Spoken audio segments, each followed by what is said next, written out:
Hello folks. Hello people and potters of the world.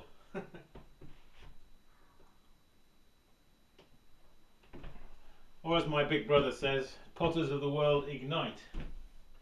But I'm sure he probably got that from over here in the US. So what am I doing? I'm just here. Actually I'm going to be making another bowl like this one, which is a fluted Temmaku stoneware bowl, and so I'm just over there now. I'm just going to knead up the clay for that, get that ready.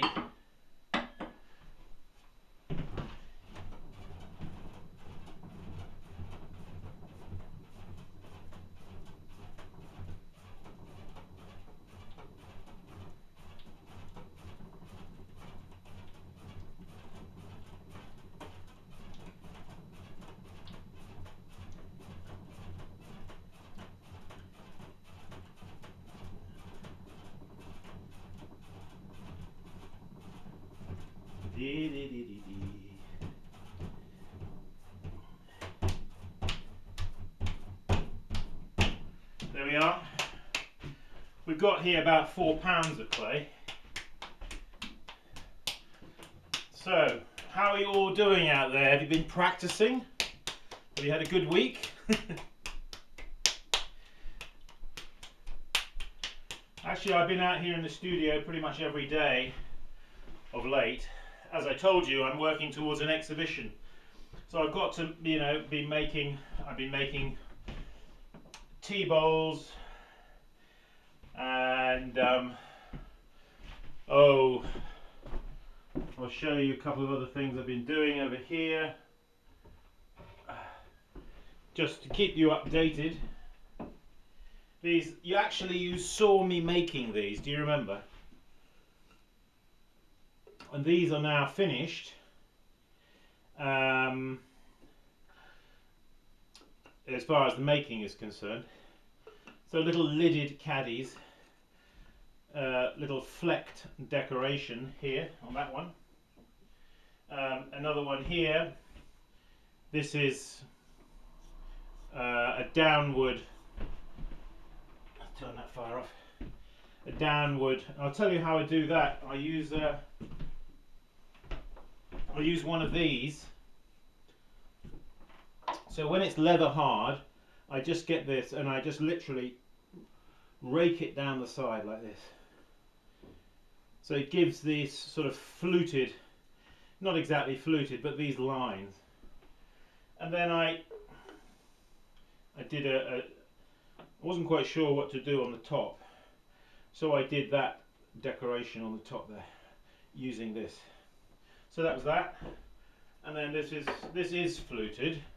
This is a fluted caddy with a radially fluted lid. So I've done some more of those. Same design, but more of them up here. And just thought I'd fill you in on those. And yes, so let's get some hot water from my hot water. You see I showed you my box, didn't I, the other day? It's very useful, this, and I keep my water under there, you see, and it stays beautiful and warm. And I can also put some, for example, I could put pots there, you see, as well. And they dry off, you see. Anyway, I just need to fill up my water pot here with the warm water.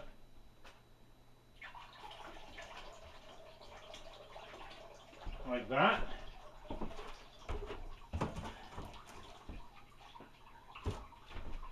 So if you've got one of those lying around, those heated trays, sideboard trays, you know what you can use them for now, don't you? Yes, indeed. let's move a touch closer. Alright, what about there?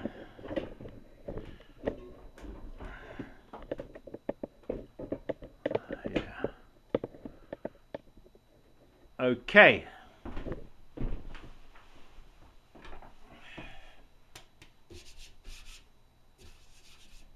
Now I'm throwing this on a bat that I've put on a bat pad. And we've got here 4 pounds of clay. So let's see if we can... Where's my coffee?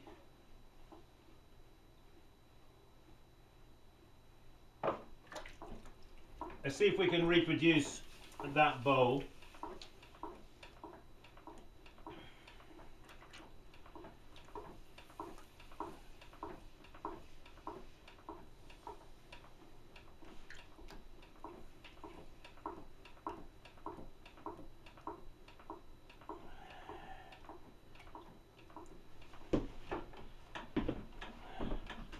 Just checking for height there. Yeah, okay, we're good.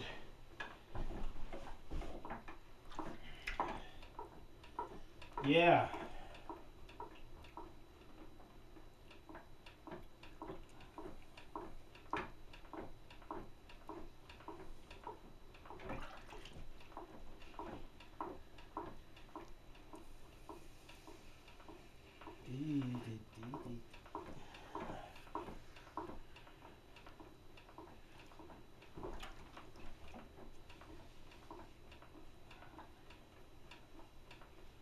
So we're breaking in.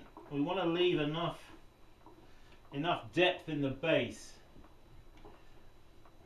You can always use a needle tool if you want to measure the base.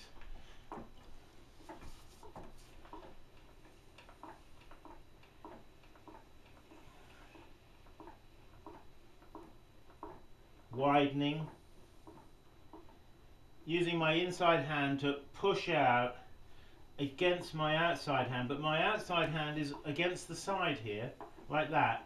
But as I expand it out, so I allow my hand to come with it, you see.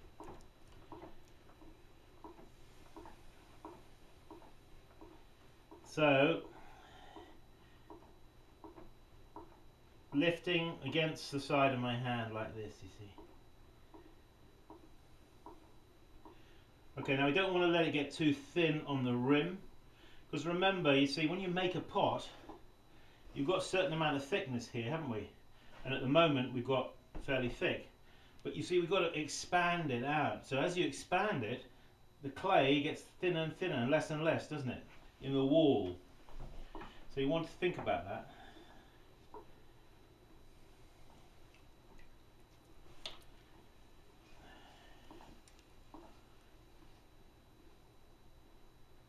So I'm pulling. Now I'm basically pulling like this, you see. So it's like a claw pull. But I've also got my hand there, you see. Like that. So I'm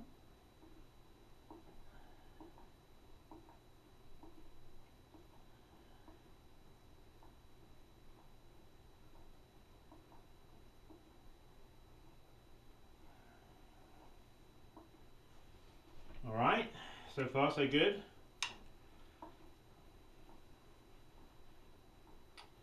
Don't go too fast with your wheel speed. I'm pushing in, reducing the diameter of the base, you see. And that gives me a little bulge here, doesn't it, on the side, that I can get my finger in underneath. You see how my thumbs are joined?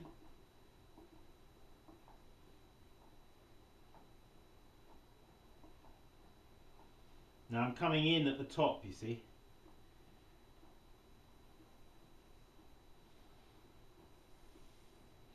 We've got to bear in mind that pots want to flare out, don't they? So you've got to keep them slightly in at the top. make sure before each pull you've got enough water to carry you all the way to the top.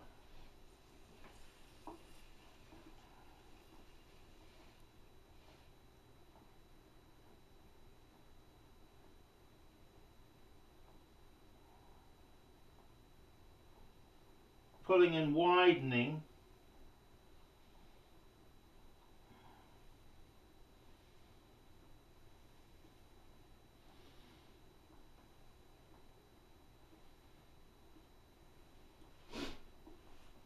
So I'm getting the height, you see, getting the height first. Always, when you're doing a bowl, here's a couple of tips that I've figured out for myself about making bowls. Number one, make a bowl from the inside out. In other words, make sure you get the inside right. Get the nice smooth inside, okay? And the other thing is, this is a good tip, get your height before you get your width. So go up, get height, you can then widen it, and as you widen it, it will come down. Okay, well, we're not finished yet, are we? We're not far off though. I feel I want to widen it a bit and give it a bit more overhang, a bit more belly down here. So I'm going to have to watch my speed now as I do this, so we don't... Speed is very important, you see.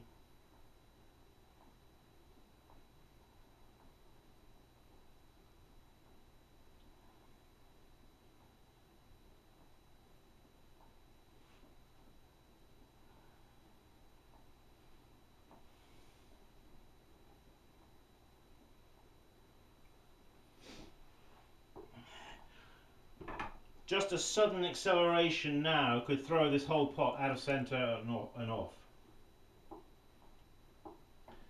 And here's a tip for you people who use electric wheels. Don't rest your foot, or don't use the foot pedal as the accelerating pedal as a footrest. If you actually rest your foot on the foot pedal and use the foot pedal as a footrest, you're going to be invariably changing the speed without realizing it.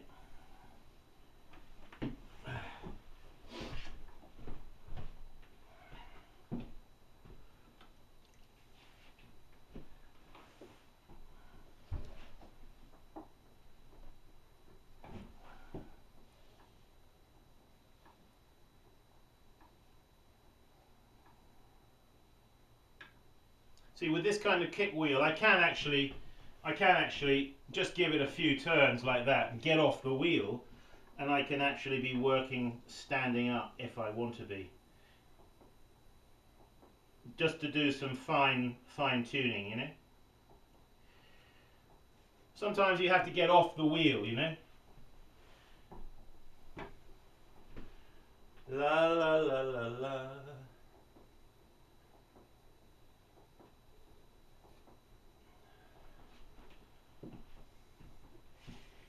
Okay.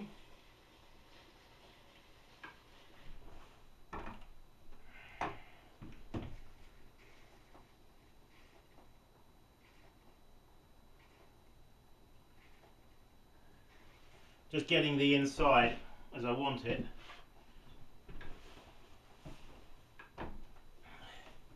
I'm back on my perch now, you see.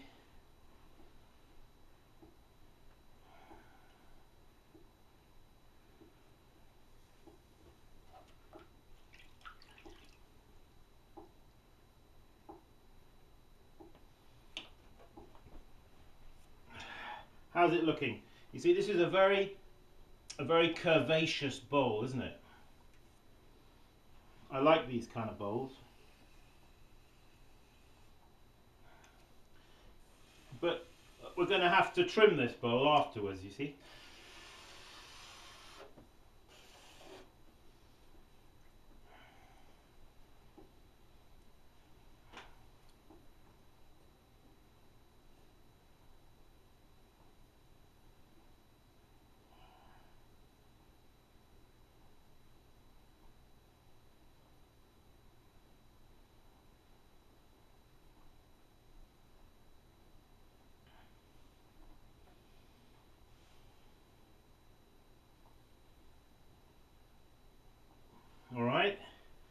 I think that's it. Yeah, I do indeed. So what I'm going to do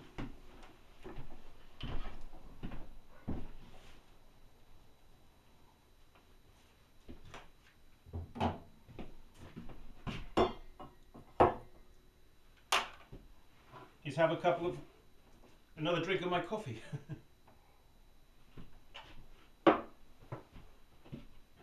I don't know about you, but I'm finding things are drying very slowly, aren't they? So what I do is, and you can do this yourself. Are we still there? You can do this yourself, and that is get yourself one of these and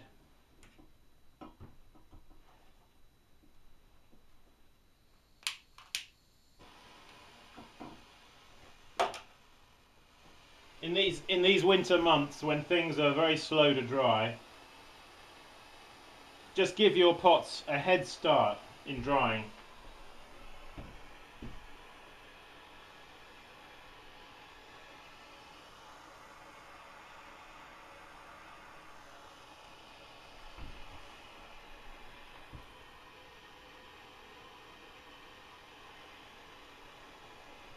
So this bowl is going to be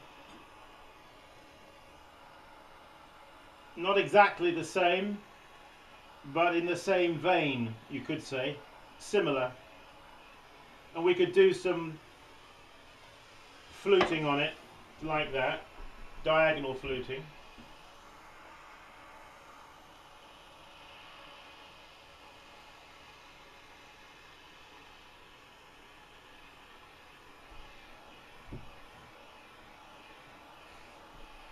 I do find that this is a very useful thing to do in the winter for your pots.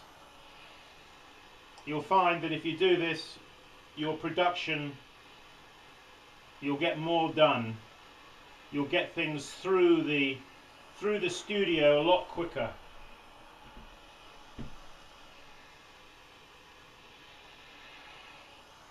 It is important when you do this that you keep the wheel moving and that you don't have it stationary.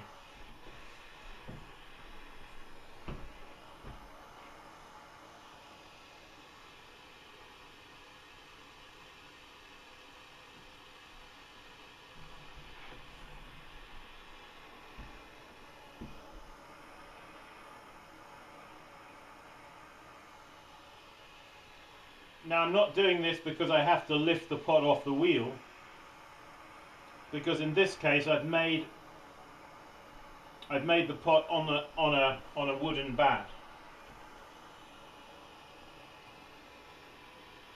Okay, so you can do that for longer if you want to. As you can see, a little steam comes off. Okay, well what we're going to do is we're just going to cut him off for now, like that.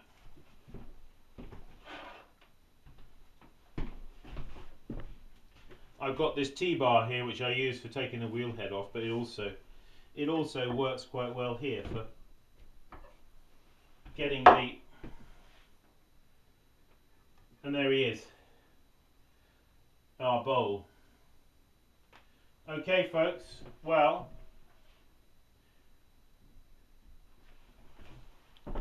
thanks for joining us for this short lesson on making a 4-pound round, an inwardly curving bowl, as opposed to an outwardly flaring bowl.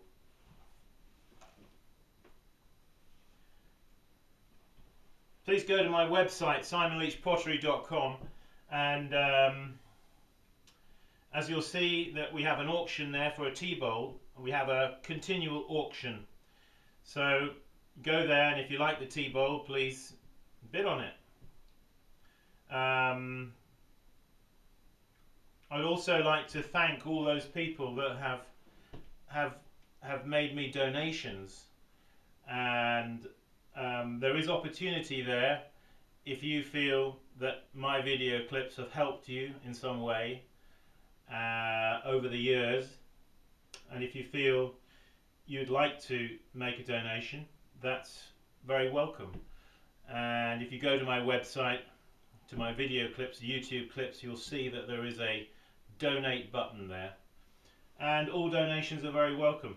And yeah, and a big thank you for all those who have already donated. I appreciate you.